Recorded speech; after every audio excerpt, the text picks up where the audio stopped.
We have on the far right Karen Lehman, who's singing all those wonderful high notes. And next to her are tenor and ukuleleist, they're both ukuleleist, Terry Dahl. Well, the next song that we want to sing for you is Louis Armstrong sang a wonderful song called What a Wonderful World. And we're going to sing that for you and with you. And at the end, we're going to do Louis proud by doing that Louis Armstrong, oh yeah, right? Yeah. Okay, you got it.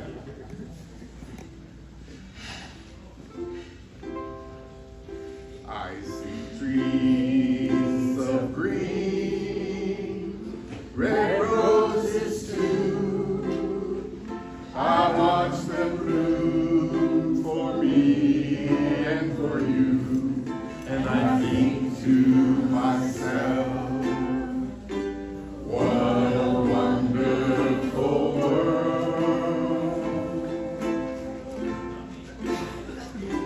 I see skies of blue, clouds of bright, the bright blessed day, the dark sacred night, and I think to myself, what a wonderful world.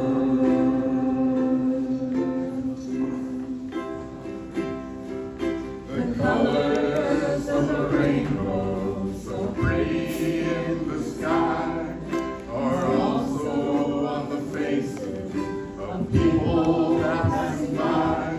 I see friends shaking hands, saying, how do you do? They're really saying, I love you. I hear babies cry, I watch them grow. They'll learn much more than we'll ever know. And I think to myself, what a wonderful world. Okay, we're going back to the bridge. Join us. The colors of the rainbow, so pretty in the sky, are also on the faces of people passing by. I see friends shaking hands, saying, how do you do? They're really saying, I love you. I hear babies cry, I watch them grow. They'll learn much more than we'll ever know. And I think to myself, what a wonderful world. Yes, I think to myself, what a wonderful world. Oh, yeah.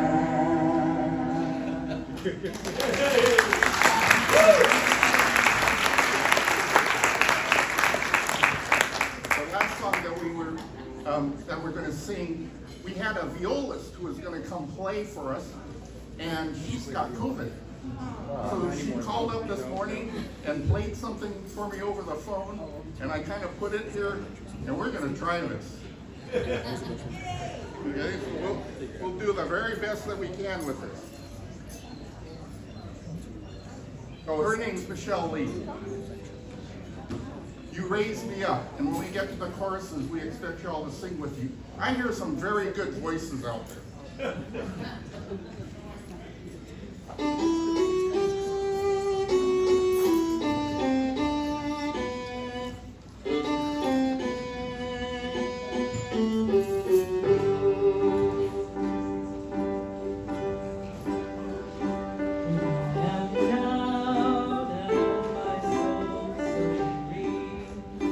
Trouble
Sing with you. We hope you'll take those 3 songs with you as you go out. Blue Skies, When You're Not Alone, My How They Fly. Oh, what a wonderful world. They're really saying, I love you, and you raise me up. These stories, you people doing all this great work. You raise us up. Thank you for inviting us.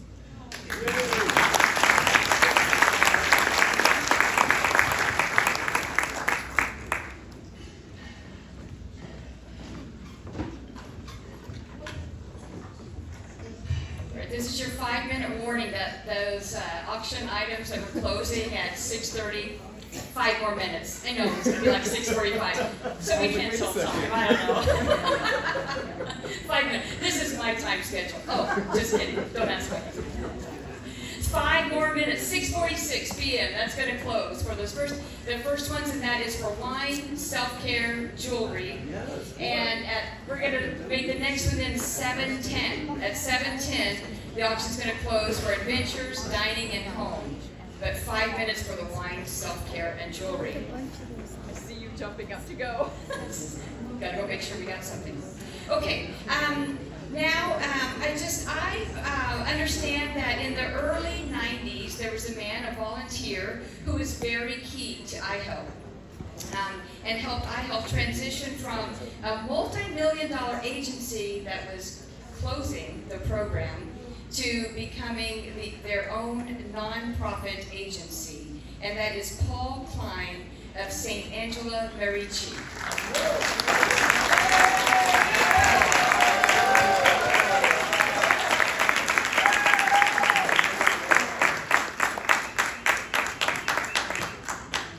Thank you so much. Thank you very much. I was not involved with the program at the very start. At the very start, there was a lady by the name of Lee Holquist, who was involved with the Homeless Coalition in Monterey County. They wanted to develop a program to feed and house homeless men, and they wanted to be a model for Monterey County. They heard about a program up in Santa Cruz, and it was called Interfaith Satellite Shelter. So they went up there and talked to the people. A little closer, Paul. Okay. Beautiful. They went up and talked to the people and liked what they saw, and they came back. Now, in order to get the congregation together, they contacted Jay Bartle, who was the pastor at the First Presbyterian Church. He was also in charge of the Ministerial Association. So Jay convened a meeting of the Ministerial Association, and at the end of the meeting, 5 ministers stood up and said, we'll be part of the program. And I want to recognize those 5 churches, because if they hadn't said yes, we would probably wouldn't have a program. They were, first of all, Bethlehem Lutheran here in Monterey. Second of all, Faith Lutheran in Seaside. Next, All Saints Episcopal in Carmel. Then St. Philip's Lutheran way out in Carmel Valley. And lastly, United Methodist Church right here in Monterey. The program started just 5 nights a week, because you only had 6 churches. It was 5 dimension plus First Pres, and they just did it on weekday nights, Monday through Friday. They would pick the men up at the shelter, at the Salvation Army down in Sand City, and they would take them to the churches and feed them and house them for the night. And how did they pick them up? With their own personal cars. We didn't have anything at all those days. And then in the morning, they had their own personal cars and pick the men up and take them back down to the Salvation Army. Later on, Bob Glick from Shelter Outreach Plus agreed to take the program on. And when he did, that meant we had a parent program and we had a van that we could hold 10 men. But the program grew so quickly that churches, as they heard about it, they all wanted to get involved. And so we had more than 10 men. As I remember when I first got involved in it, they would have to have 2 trips in order to get the men into the church. And those poor guys, the first load, they had to sit there with their tongues hanging out until the second load came so they could get fed. But we had Lee Holquist was the first lady that was the coordinator for the group. And the coordinator is the one that runs the program and makes up the schedule and all that.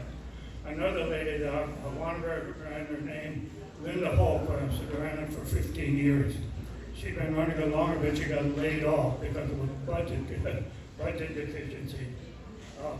We also had an advisory board of 12 members of different churches. And all we did was meet once a month with Lee Holquist, and she would tell us, any problems they had, and most of all, any successes that they had. The people Lee and Linda were very dedicated people. They didn't get paid a whole bunch, I'll tell you that. And but they had little problems. And I'll give you one little instance. Lee mentioned that they were having a problem with the bath towels. When they washed them and put them in the dryer, they would unravel. And we said, well, what do you mean? Well, back in those days, on a Wednesday night, we used to take them in to MPC, to the gymnasium, and they would take a shower. And then, of course, the bath towels would go around, so Lee would cut them too.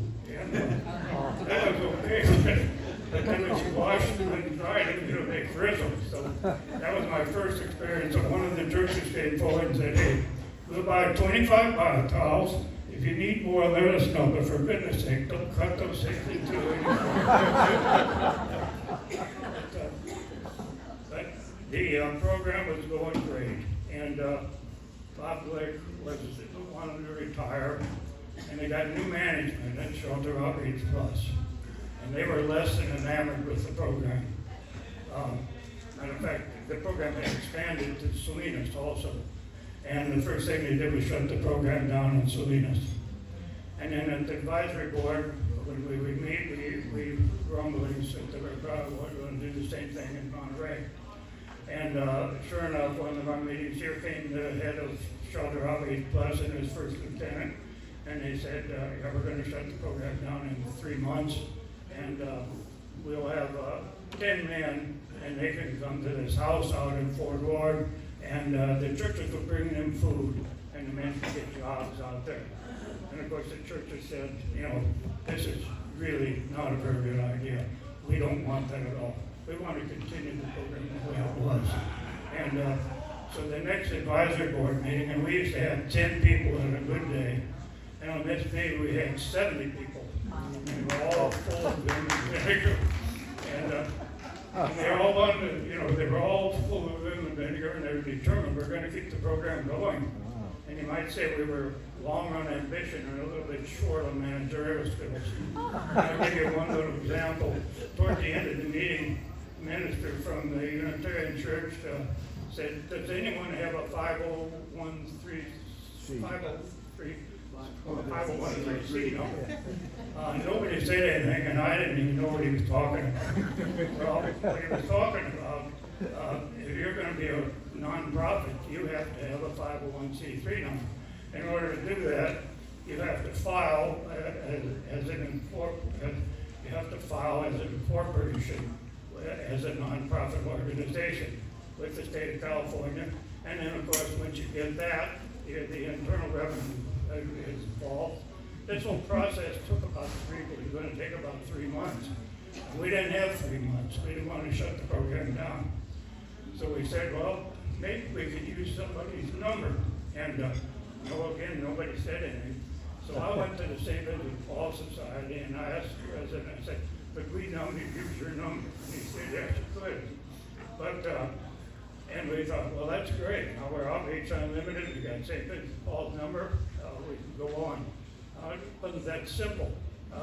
They said, if you're the St. Vincent, if you're using their number, then you are the St. Vincent Paul Society.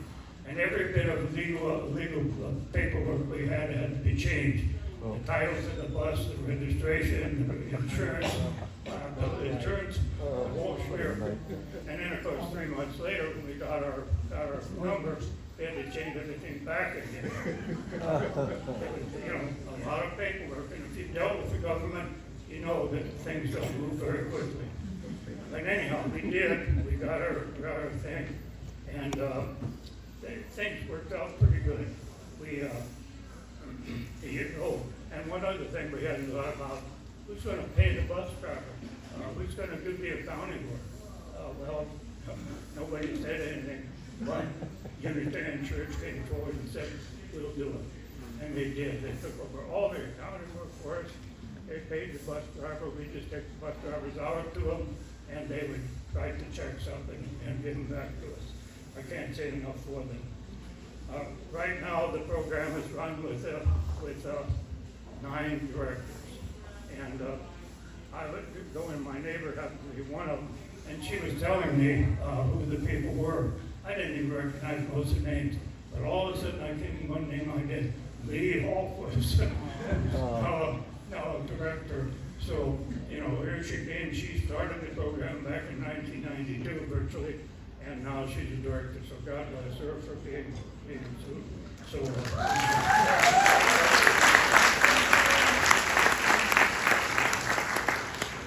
And finally, last I'd like to say, we're a faith-based group. We all like prayer. We all have our favorite prayer. My favorite prayer is the prayer of Saint Francis. And one line goes like this: "It is in giving that we receive. It is in giving that we receive." And I think the reason this program has prospered since 1992 without a hitch and without ever missing a night is because all the churches, all the organizations, and all the volunteers feel like they are willing to give of themselves to help their fellow man. And that's really what it's all about. Thank you.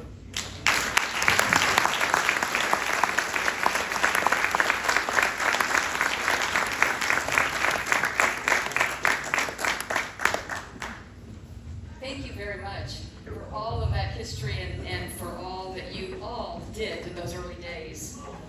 And I think our musicians, no, there's some of them are still here. Thank you so much. I was so focused on making sure I told people when the auction was going to close that I forgot to say thank you very much. Your music was very touching. There were some tears up here too. And now I want to invite up Monterey Mayor and my new friend, Tyler Williamson.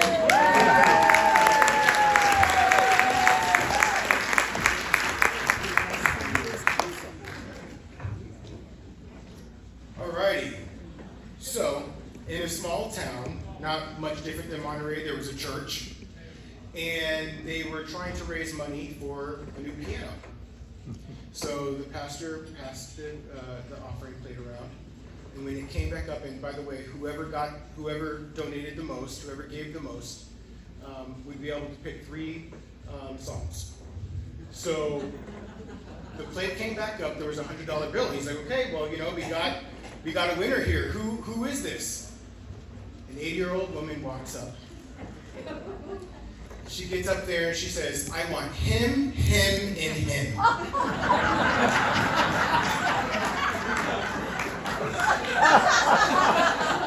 take her.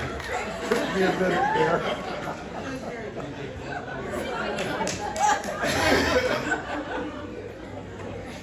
So I had to start with a joke because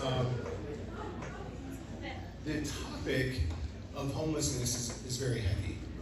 And unfortunately, I think we live in a world that is dominated by transactional relationships. I think about corporate America and the need for greed and trying to take care of your own consumerism. And I don't want to be a downer, but that's the world that we live in. I think it's a very powerful, domineering feeling that exists within society. And I think what we need more of, and I think what exists a lot in this room, is something that's more relational, that's more about empathy, that's more about giving than receiving. And I appreciated John's words as he related to that very point. We can do a lot more towards appreciating that side of who we are. And this is a little bit on my mind. I'm trying to base this off of just an experience that I went through today with a coworker who has been going through some stuff in the workplace environment. I've dealt with some of this stuff myself. And when you're being discriminated against because of who you are or in a life experience that you've gone through, you can start to blame yourself. And then you just start to spiral. And how effective are you at being able to come back into society and give the best of who you are? So it starts tearing at the fabric of society. We start becoming more divided, more separated, and that's what we're seeing in the world that we live in today. I mean, you turn on the news, I'm not sure if any of you watched the debate last night, I don't want to make this too political, but it was a show. It wasn't about finding the most important issues that exist in society and working hard at solving them. And so I really want to thank all of you that are involved, and I want a little bit of participation here, don't be shy. For those that have volunteered, maybe you don't volunteer, please raise your hand or stand up, please show yourself. If you've ever volunteered for iHelp, please raise your hand. That is amazing. That is powerful. Please give it up for all the volunteers. If you are a religious leader in the community, and you're here tonight, your church is a participant or not, please identify yourself. Please raise your hand. Show yourself. Please give it up for all of our faith-based leaders in the community. You all really make a difference. And also when John was speaking, he was identifying how they didn't have the managerial skills. They were short on the managerial skills. And maybe that was the way that they felt at the time. But obviously the work that you all did, I loved hearing those stories, by the way. The work that you all did to start this, look at this space tonight. Look how many people are here. Listen to the stories of people and their lives being changed and becoming housed because they felt like they were saved by the work that's being done by this organization. So don't find yourself in a spiral. Don't listen to the naysayers. Lift yourself up and keep pushing yourself forward. And I want to speak particularly to the younger folks in the room because I get a little bit worried about the younger generation. I mean, born with technology, right? You can't find kids much these days that don't have a cell phone, a laptop, the internet, and you can get lost there. And then I think about the pandemic and how that exasperated it for all of us. Right, but particularly for younger people in their formative years as they're trying to figure out and navigate their lives. Well, one of the things that's happening is that we're not socializing as much anymore. We're not able to come to somebody and talk to a neighbor. I mean, how many of you know all of your neighbors, right, these days? So it's rare, it's a rarity. And it's so important for us to connect with one each other. We need to be able to understand where each other are coming from. And that gets back to my point about empathy. It's about understanding how somebody can be different than yourself and respecting and appreciating that. Particularly people that are from groups that are often discriminated against, right? So I think of the homeless community. Why are we here tonight? And it's just so bizarre to me. I mean, I know you all hear it. I definitely hear it as mayor of Monterey about how we want to get rid of the homelessness problem. Well, what's motivating that drive to get rid of the homelessness problem? Are you caring for your neighbors as yourself? I dealt with my own spouts of homelessness. I was evicted from my home. I was living in San Diego, and we were evicted, and my two my two roommates, they had family that lived in San Diego, so they were able to move back in there with their family. I didn't have anybody. I had friends, which I'll speak to about more in a second, but I had nowhere to go. So fortunately, I wasn't homeless for too long, for about 2.5 months. But I would sleep in my car. I would find friends to couch surf. And it was such an uncomfortable experience for me because I didn't want to be a burden. So I would get to their house, and they would let me sleep. I would sleep on the floor. They might give me a blanket and a sheet and a pillow. And then they would offer me to use the restroom and take a shower, but I didn't want to be a burden. So I would say, no, I'm fine, thank you. I would pack up my stuff and leave as soon as I could. And luckily I had a membership at the gym, and I would take a shower there, so I had that space. Now mind you, I will say again, I was homeless for 2.5 months. It wasn't a long period of time. And fortunately, I'm privileged. I have parents that did all they could to help me. So they offered some level of assistance. I had wonderful friends that I spoke to that allowed me to stay in their place, that offered me meals sometimes. And that's one of the interesting things about homelessness, that for those that aren't going through it, and again, this is where the empathy piece comes in, you're not knowing where you're going to sleep at night. You're not knowing where you're going to take a shower, or where you're going to eat a warm meal, or use the restroom. And so, having gone through that experience, I know what that's like. But fortunately, I had this network of people that lifted me up and made sure that I had what I need to get out of that as soon as possible. And that's what exactly this organization does, but on a larger community scale, for so many folks in this community. So I'm wanting to think about the future, and it's so important for us to look after one another. So I know that the auctions are going on, and if you have the capacity, because nothing is closed yet, right? Nothing is closed, they're all still going.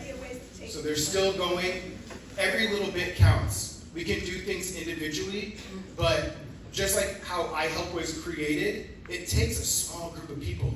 You can take one person, one idea, and look at this room. So let's keep it going. The groundwork has already been laid for us. We got to keep striving forward. Please continue to buy more tickets. Please donate. Please offer to volunteer. Spread the word. Get more folks involved. And know that you're doing good work, and don't ever doubt yourself. I want to speak to a few things that the city of Monterey is doing to address, I think, housing as a larger topic. Because one of the things that we know about homelessness is the reason why there's a group of people that are homeless is because they're without shelter. It's a pretty easy concept. It's not complicated. And so what are we doing towards making sure that we're providing shelter, not just for homeless, but people that are susceptible to becoming homeless? How do we stop it from growing? And for people that just were born and raised here, I have a lot of conversations with constituents in the community where their kids or their grandkids can no longer live in this region because it is so expensive to live here. So one of the biggest things when it comes to the high cost of housing is supply. It's a supply and demand issue in a lot of ways. And I'm really simplifying it here. That's really one of the biggest reasons why we're seeing the high cost of housing. If we can create more housing for people that work and live within our community, we can make a big difference towards helping to stabilize the cost of housing or even lower it. So, we're in the process right now of approving our housing element. The state of California requires every jurisdiction in this state to approve a housing element every 8 years. We're currently in the 5th cycle, we're going into the 6th cycle. What the housing element does is it tells you how many units your city or community is expected to plan for development of over that 8-year period of time. What are the barriers to developing it, and what are you going to do to remove those barriers? So I'm really simplifying it. It gets a little bit more complicated, but this is a big deal, and we need to hear from people in the community about this process, because I'm telling you this right now, we hear from people every single day that say we don't want housing here. Yep. And it exasperates the problem. So we need to build housing. What would be wonderful is if we just walked to City Hall right now, and I could get you all to speak during public comment if we had a council meeting. But really, I think it's the 15th of September. Is it the 15th of September? 12th? 19th. On the 19th of September, the City Council in Monterey is going to be approving our draft housing element, and that's going to be going to the state of California for approval. So it's almost our last time. Yes, that deserves an applause. Yeah, absolutely. And so that is not the last time, but we're getting pretty close to the end of finalizing what we're going to have in there. It's really important that we hear from people that want to help solve the issue around the inaffordability of living in our communities, and that includes helping to solve the homelessness crisis. So if you could be there on September 19th, that would be wonderful. And I just want to speak to a few more things before I get to something that staff provided me in regards to what exactly that we're doing. So I spoke about the supply side. The City of Monterey, we found 4 opportunity sites, city-owned property. We have some water, and we basically released a proposal to developers and said, hey, who wants to develop on our property? 100% affordable housing. So we found 4 sites. We're moving forward on a development project on one of those sites, right behind City Hall. There's some dilapidated shacks across from the police station.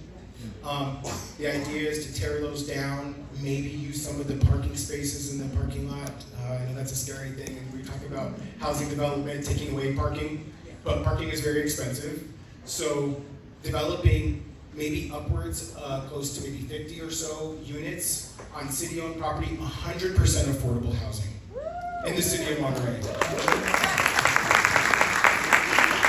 So moving forward on things like that, but that's a small drop in the bucket. We need to really get the engine going in regards to getting a lot of housing developed, because we have a lot of pent-up demand. It's been decades in the works of getting us to where we are today. It's not going to happen overnight. And that's where I really want to create some level of motivation and inspiration in you all, because I know that it feels challenging to come to a space and share something when you're not going to see results right away. But we're not going to start moving the needle in the right direction unless we get folks like you to show up to the council meeting and share your public feedback. So that's the supply side, and I just want to share one more piece before I get to my last thing. So I look at it from a supply side and a demand side. So in the city of Monterey, 66% of our community are renters. That's pretty dramatic. The typical US city has 60% being homeowners and 40% being renters. We have a high level of renters in our community, and it's directly attributed to the high cost of living. And so we need to make sure that we take some steps that create protections for that community. The state has some laws, but how well are those being enforced? And is that enough? So again, I know this is another touchy subject. People get really scared when you start talking about property rights and what that means for the landlord. But the landlord is the dominant person in the relationship. We have renters that are hurting, and when we talk about homelessness, the people that are oftentimes susceptible to homelessness are renters. And where do they go after they lose their rental? So we need to make sure that we're protecting our renters in our community as well. Okay, so that's some of the stuff that we're working on, and I think in October, we're going to be talking deeply about renter protection stuff. So pay attention to the Monterey City Council meetings for that as well. Last thing here is staff provided me a good update to share with you all. So for our faith-based organizations, as part of our housing element, let me back up. The state has passed some laws recently that allow for what's called a congregational overlay. So if you are a religious organization, you are allowed to have some higher level of flexibility in developing on your properties. And so, again, you have a council, you have a city that's really trying to work towards solving these problems. We all need to do it together. So I ask you, even if you feel like it's not going to work for your property, I ask you just to show up to this. Listen to the staff. They have some really good information, and even if it doesn't help your congregation specifically, you might be able to pass this along to maybe one of your points of contact that might be a good fit to make this work.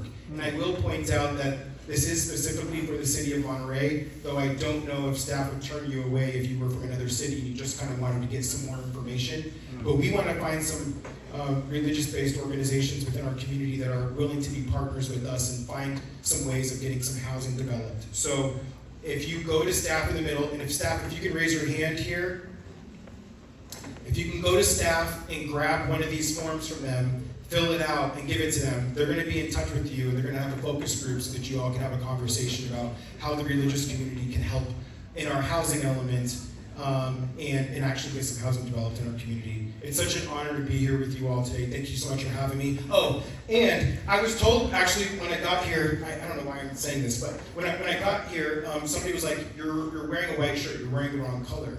And I was like, why? He's like, because you're at a spaghetti dinner. And sure enough, I got a little spaghetti right here. So thank you for the delicious food, and thank you all for everything that you do. Thank you.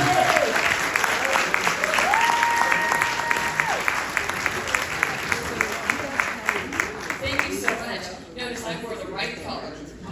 Nobody will ever know how much spaghetti I dropped on myself. Okay, and now I invite up my other new friend. Well, we've met at a couple of events like this before. District 5 Supervisor Mary Adams.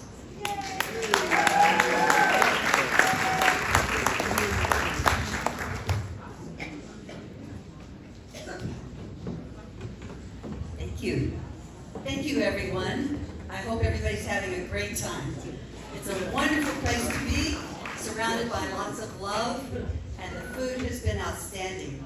When Tyler was talking about having people raise their hands if they had volunteered, and having people raise their hands for a couple of other things, there was one thing that he didn't ask, and I have a feeling every person in this room will be able to raise their hand.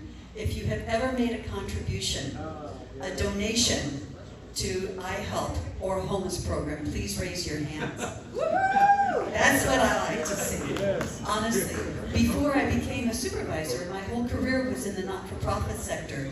And for 14 years, I was president and CEO of United Way here in Monterey County. And I had the great opportunity to work with iHelp. And it was always such an impressive and very moving program. After I became elected, I would walk on the rec trail, and I would start over by the Navy Postgraduate School, where the bus would pick people up, and it was always so terrific. People were friendly, and it was really touching to see this. So with that in mind, we put together a County of Monterey Supervisorial Proclamation because we wanted to acknowledge the work that all of you do. So I'll read through all of these whereases. I might cut some of them a little short. But the first is, whereas iHelp is the only emergency shelter for men on the Monterey Peninsula and has provided shelter for 15 to 25 unhoused men every single night for 31 years. Whereas faith communities in the Monterey area recognized the lack of emergency shelter for men in 1994, and those faith communities were inspired to create a nomadic shelter which would transport men to shelter at their places of worship each night. And they named it the Interfaith Homeless Emergency Lodging Program, iHelp. iHelp was scheduled to close in 2014 by the agency that ran it because federal funding was no longer available for emergency shelters. And a group of the faith community members saw the need for iHelp to continue to provide shelter and formed the nonprofit Outreach Unlimited in 2014 to continue iHelp without missing a night of shelter. Outreach Unlimited also saw the need for a safe and welcoming overnight shelter program to help single women experiencing homelessness in the Monterey area. Outreach Unlimited opened the iHelp for Women program in November 2015, which has provided shelter to more than 400 individual women and adapted to sheltering both men and women 24 hours a day for more than a year during the COVID-19 pandemic. Now, therefore, be it proclaimed that by working together, 20 congregations, Rotary clubs, and other groups and individuals are improving the quality of life and providing dignity and encouragement for men and women experiencing homelessness on the Monterey Peninsula by providing a nutritious meal and safe shelter in a caring, encouraging environment every night. So thank you so much for all of you who have made this possible. And let's see if I can do this. But we have this lovely proclamation, and I will give it to one of the staff members. Here we go. Okay, great. And my hope is that it can be hung someplace where people can see that it matters to all of us throughout Monterey County. We appreciate all of the work that you have done, and we acknowledge that homelessness is a growing problem in our community. One comment was made that often people don't know where they're going to sleep at night. They don't know where they're going to wake up. And for those who have mental illness along with being homeless, you cannot have services to help you do well unless you have a place to sleep. So thank you again for all the work that you do, and I wish you all continued good faith.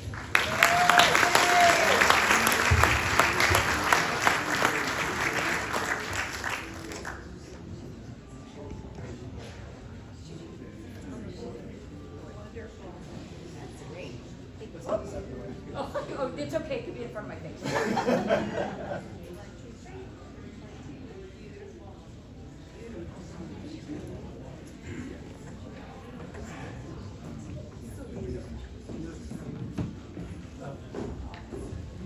Okay, we have a few more thank yous. We don't want to leave anybody out, and I'm sure we're going to leave somebody out. It always happens when I try to do this. But we want to say thank you to Father Omar and San Carlos Cathedral for having us here today. And we also want to say thank you to Knights of Columbus for our meal, and I'm going to try to name these names. Philip, I don't know if it's Giamonto, or did I say it right? Anywhere near? Okay, and Mike McNamara, Jim Hammer, Gabriel Gargiolo, and Terrence Gargiolo. Come on out. Yeah, if